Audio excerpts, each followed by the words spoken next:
bavandimwe nkunda Yezu Kristo akuzwe.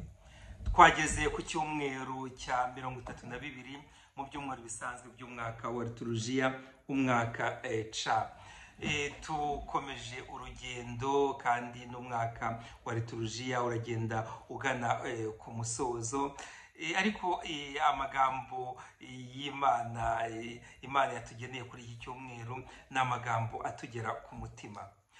Mwisi abana b'isi bashaka abagore bagashaka n'abagabo, ariko abo Imana yageneye kuzuka, yageneye ubuzima bw'iteka, bo ntabwo bashaka abagore ntibashaka abagabo. Ariko tubyumvikaneho neza, Yezu ntabwo ari mafobya ugushyingirwa, kuko turabizi ugushyingirwa, isakarano ryo gushyingirwa, umugabo n'umugore bashakanye bashyingiwe muri Kristo nyine, nibo batubwira neza ku buryo bufatika urukundo Imana ikunda abantu mu mwana wayo Yezu Kristo.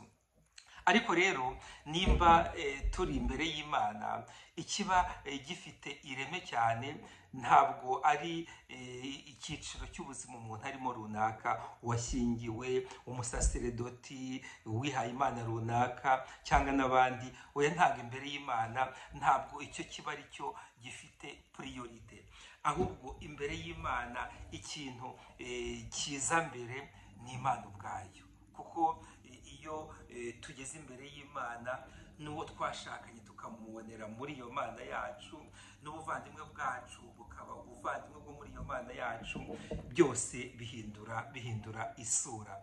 Murumva rero Yezu yasubizaga bariya basaduseyi bamubazaga nyine ku bijyanye n'izuka, kuko bo batabyemeraga. Ariko bavandimwe, twebwe twemera izuka ry'abapfuye, kuko Yezu Kristo yarazutse, ni ukuri, yatsinze icyaha, atsinda urupfu, ubu ngubu ni muzima, ubu ni iteka ryose. Ubwo rero n'abashakanye bige kurebana nk'abashakanye mu Mana yabo yabaremye, ndetse n'abandi mu yindi mihamagaro babone koko Imana yabo, babone ibyiza by'Imana, kuko iyo Imana ihawe umwanya wa mbere mu buzima bwacu bwa buri munsi, ibintu byose bigenda neza.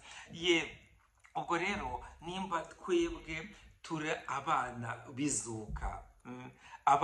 bizuka, tukaba abana b'Imana, Mutagatifu Yohana aratubwira ngo ubu turi abana b'Imana, turabizi.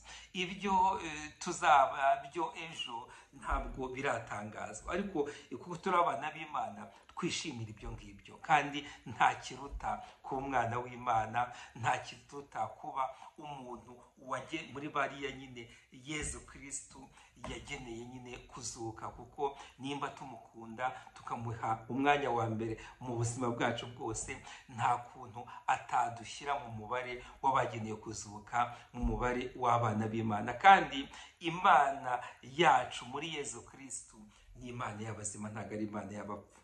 Twakira iyo Mana y'abazima. Hanyuma mu buzima bwacu bwa gikristo bwa buri munsi, dukomeze twantisipe ubwo buzima bw'Imana. Nitwantisipe ubuzima bw'Imana hano ku isi, byanze bikunze n'isi yacu izahinduka. Kuko umuntu w'Imana, umuntu wamenye Yezu Kristo, agenda asogongeza ubuzima bw'Imana ku bandi, abo yahura nabo bose, mu mihamagaro inyuranye, mu bashakanye, mu biyeguriye Imana, mu basaseredoti, mu bapfakazi, mu bantu bose, aho bari hose, ahageze umuntu w'Imana agenda ajyana ubwo buzima bw'Imana, kuko tuzabona bwuzuye neza nitugera mu ijuru. Ariko dutangire tubusogongeze no ku bandi, kuko nicyo Imana idushakaho. Maze rero kuko turi abana b'urumuri, abana bagenewe izuka, abana b'Imana,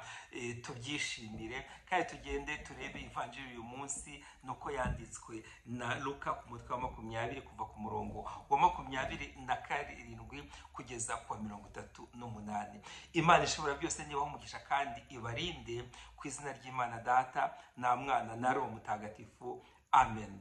Icyumweru cyiza, tugendane kandi turyoherwe, twishimire kuba abana b'Imana muri ubu buzima nyine bushira kandi turangamiye ubuzima bw'iteka.